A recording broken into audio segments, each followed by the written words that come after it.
All right. Hi, Ken. Hi, Edward. Thank you so much for joining me here today on Vonvo.com.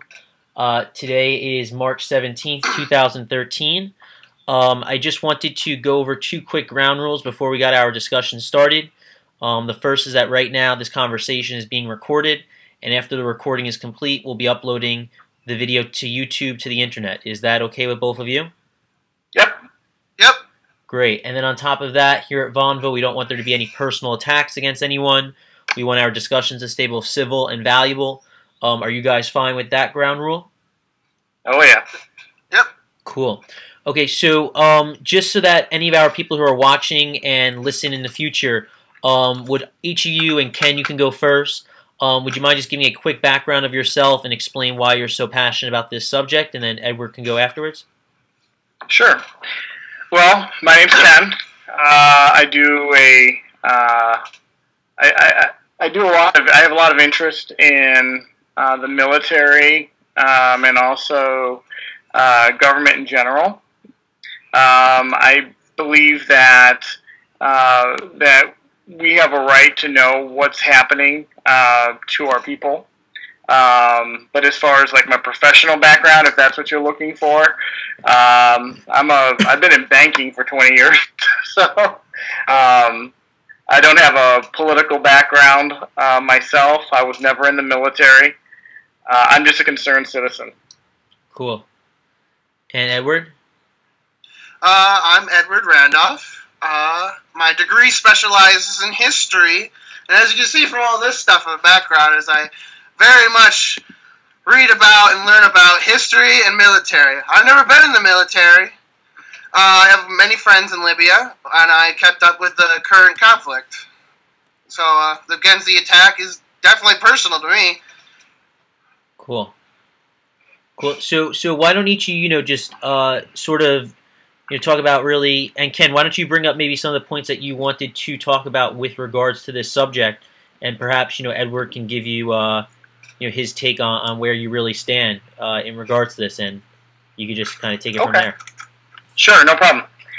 So some of the things that I wanted to bring up, and depending on where you and what your opinion is, Edward, I don't believe there's been enough focus on not only getting answers to Benghazi, but I don't think there's been enough outreach to congressional leaders, the president, a whole lot of different people that we could be contacting, so this can get the coverage that it needs.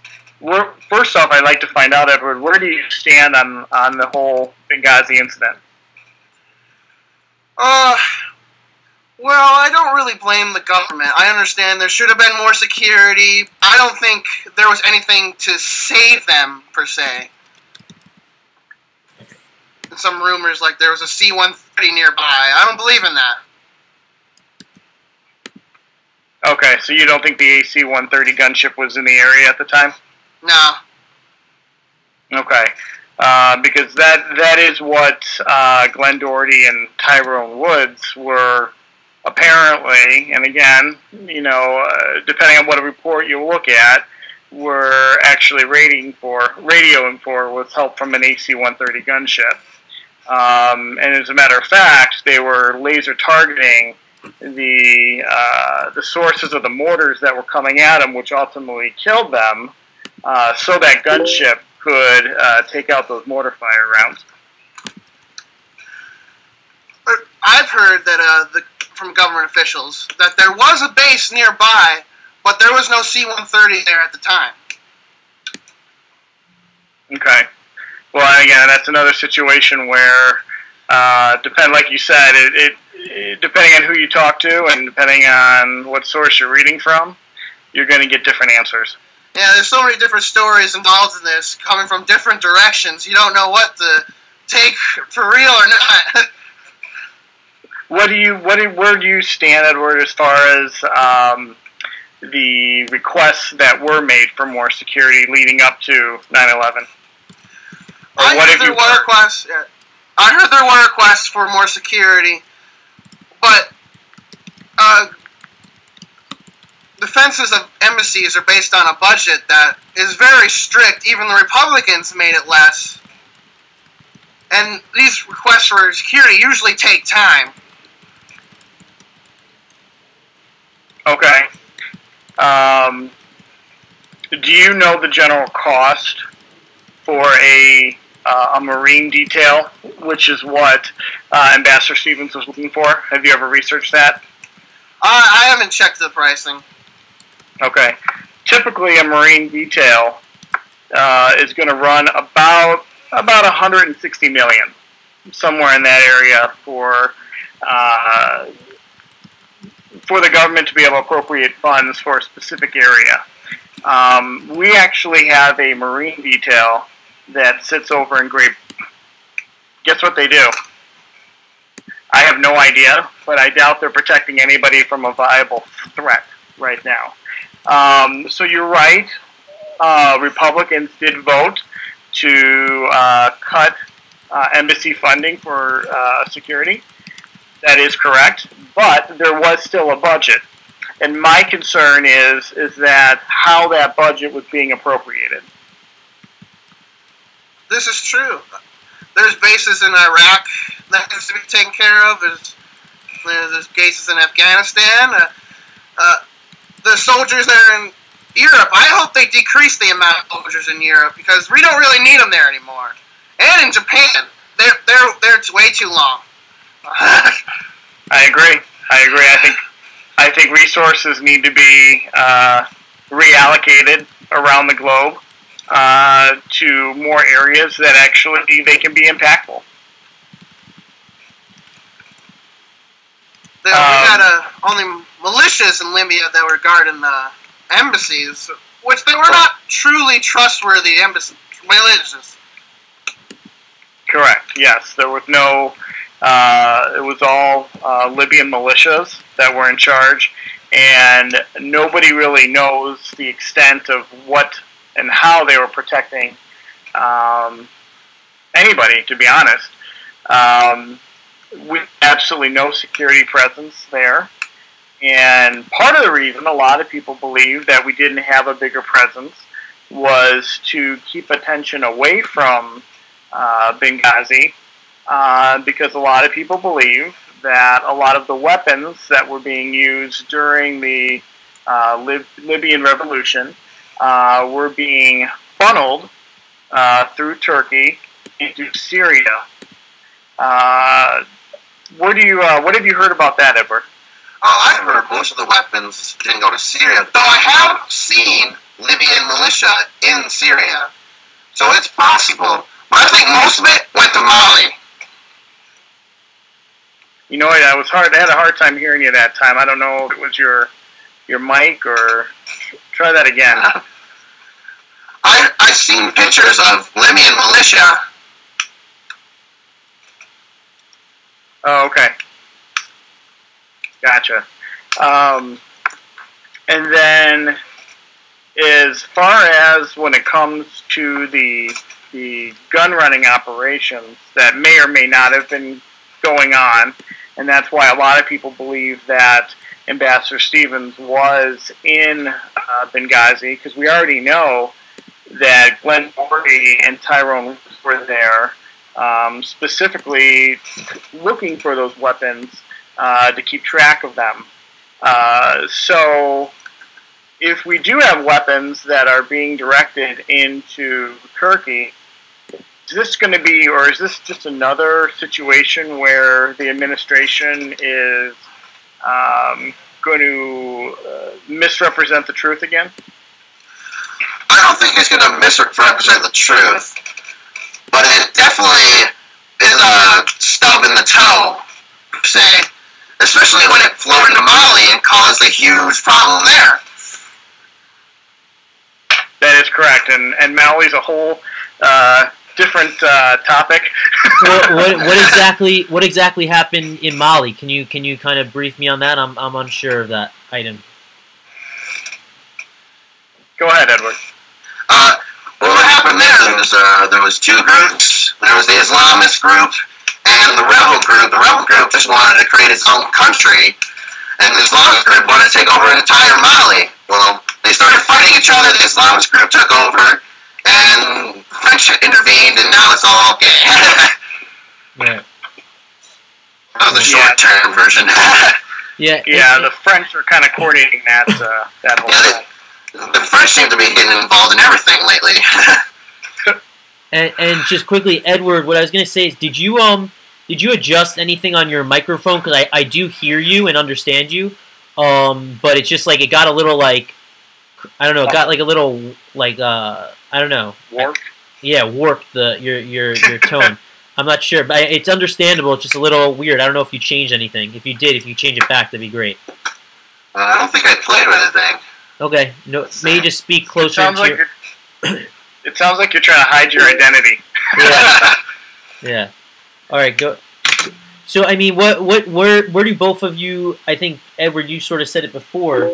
Ken, what in terms of this whole cover-up item? I mean, do you think that anything, for example, that Hillary Clinton said, seemed to be truthful? Do you think that they were, do you think that ultimately that they do have a defense? The Obama administration and what went down over there? Well, I mean, in my opinion, I think what happened was, and my theory of what took place was that we had this election coming up, and the report came in of an attack. I believe that they were military officials that were developing a response. And I believe that response was squashed by the White House or the State Department. And I believe it was because they were trying to avoid another Black Hawk Down situation, what happened in Somalia, where we had massive rebels coming after American troops. And I think they were just trying to avoid an embarrassment. And I'm not saying that they wanted these people to die, but I'm saying is that I think they just didn't want to engage anymore in the conflict. And if they got out, they got out, which, it took 24 hours for our forces to finally arrive in Benghazi. It took the FBI 3 weeks to secure Benghazi. There was no attempt to really figure out what happened until a lot of that evidence that might have been there was squandered. It was gone. In fact, it was CNN that actually found Ambassador Stevens' diary. You would think that'd be something that might be a part of an investigation. And in that diary, Ambassador Stevens talks about how he was afraid for his life. And at this point, again, we can't change what happened. And yes, we should look to the future and how to avoid these incidents. But I do believe that if this had happened after the election, I think our response would have been much different. Bless you. Thank you. Edward, what's your thoughts on that? Well, I believe that it was actually a miscommunication problem. That sounds weird. It was about the video. At first, everybody thought it was about the video, which turned out to be false. And people probably thought there was protests going on, which actually now has been proven there wasn't. If there was a fight, there could have been huge casualty rates. As you said, there's an election coming up, and that would have been horrible for it. Right. Do you mind if I ask, I think it's sort of a random question, which I don't think has any application to this thing in the end, because it seems that it was just really, the item made no sense. But the idea of that movie that came out, like, right before it or something, like, what was that all about? Months before. Like, what did that factor into all this? Well, if you're referring to the YouTube video, yeah, exactly. Movie, it had absolutely nothing to do with it. You had this Secretary of State openly lying to the American people. Lying or misunderstanding? Misunderstanding. Is that what we call it? Well, that's what we thought it was. There's a difference between a lie and something you don't understand. When your own national security advisor, in sworn testimony, states that the very next day he knew it was a terrorist attack, what was it? Did Rice, did Clinton, did Obama just miss that memo? It was just probably a miscommunication. How do you miscommunicate something so important? The government's huge. The government's huge, though. I mean, this is something that impacted 4 people dying. And when you say that it was the result of a spontaneous demonstration, and you do so on 5 national talk shows on a Sunday, and when the administration knew beforehand that it was not part of a spontaneous demonstration, I think we have a problem. And to me, if you want to call it, I call that lying in my book. I believe that people want an answer now. Everybody was off it. As you can see, everybody was pissed, so the government had to come up with an answer. And the government was split on what happened because there was no full information yet. So one group of the government said this, another group of the government said this. One happened to be right. Yeah, I don't think it's that simple. I think this was I do believe it was deliberate to mislead the American people before an election to avoid embarrassments, because the biggest message that was being sent out by Obama and Joe Biden and all the Democratic constituents were saying, oh, we've defeated terrorism, Al-Qaeda's on the run, and we killed Osama bin Laden and everything's over and we don't have to worry about it anymore. And this event, if you admit that it was a terrorist attack, goes contrary to their whole message. And so I think they wanted to avoid embarrassment and blame it on something. And that man who made the YouTube video, he's still in prison. Yeah, he violated his parole. I believe you were right. They were trying to rush things and trying not to get embarrassed, so they had to get information out as soon as possible. And there were reports that there was protests going around all over the Middle East this video, and it's been blocked in Pakistan and Iraq. Mm-hmm. And I believe they rushed into thinking this is the answer, this is why it happened, and they made the mistake that this was wrong. Okay. Well, I think what it sounds like is that what you're calling a mistake, I call a lie. So, yeah, I don't know if that's common ground or not. But, to me, they were hiding this, in my opinion. And nobody really wants to admit to anything, obviously, because of the repercussions. But to me, it just seems clear that they wanted this to be about a video or anything but a terrorist attack or a gun-running operation, anything that might be the truth. They wanted to blame it on video and the spontaneous demonstrations that somehow had mortars, which I don't usually bring to a demonstration. Well, I don't think they should block the video at all.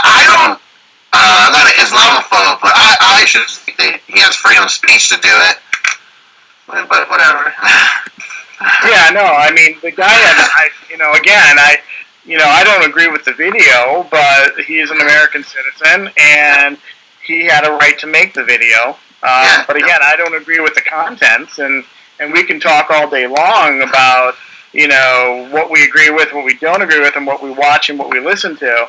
But he had a right to make that, and I think that our administration, who spent $75,000 of taxpayer money to do a apology commercial in I believe it was Pakistan, I it goes contrary to what we really believe in America, that we do have the freedom of speech, and we do have the right to put material out, even if other people might not agree with it. This is true. What else, Edward? Do you have any other concerns as far as Benghazi is, or? I hope we learn from it. That's true. I hope we learn from it and we can change the points of where our interests are and hope to change the securities. Right, and I agree with that. That in the future, we do have to look at situations and we have to look at hotspots. And I cannot think of the country off the top of my head, but that ambassador there was a price put on his head. It was a 200,000 gold or something like that. So there are different things that we need to evaluate as a government and as a nation to make sure that our people overseas are protected. Yeah. Totally agree. And then, is there anybody in the room that might have any questions regarding Benghazi? I see somebody just jumped in. Yeah. What I would be interested to hear about is like what do you guys know about like what's currently taking place inside of Libya since this attack went down? Like, have they restored like the embassy inside of Libya, or is there a new ambassador that's been labeled as the ambassador to Libya from the United States? What do you guys have any insight on what's going down, or what you'd like to see take place inside of Libya since this happened? That's a really good question, Mac. I know Hillary Clinton needs a job, so I don't know if she'd be up to that or not. She could definitely man that post. Those are good questions. I have not looked at what has gone on after, because everything is now shifted focus. Shortly after was the hearings. We had the terrorist attack in Turkey, and now the big story of Syria. Right. And so do you think that Edward, do you have any insight into that or no? Well, I haven't heard of an embassy reopening or an ambassador being picked yet. But recently they have talked about how Libya's economy has increased by 100%. And most of it is political, but I'm impressed that this is the only country in the Arab Spring that hasn't had any problems with Islamists yet, except for the Benghazi attack. They've been decreasing slowly the number of militants, and their size of the military is increasing.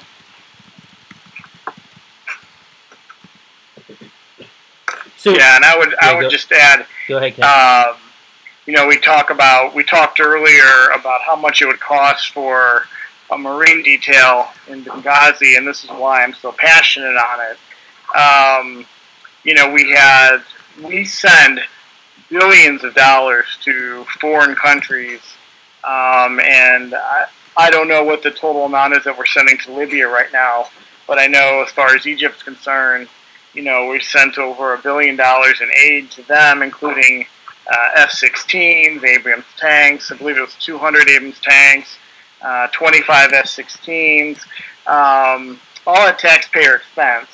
And so some of those are being paid for. Excuse me? Some of them are being paid for. Some were contracted to move before he got kicked out. Well, yes, it was part of an agreement, but that was an agreement made before Morsi took over. But and again, now we're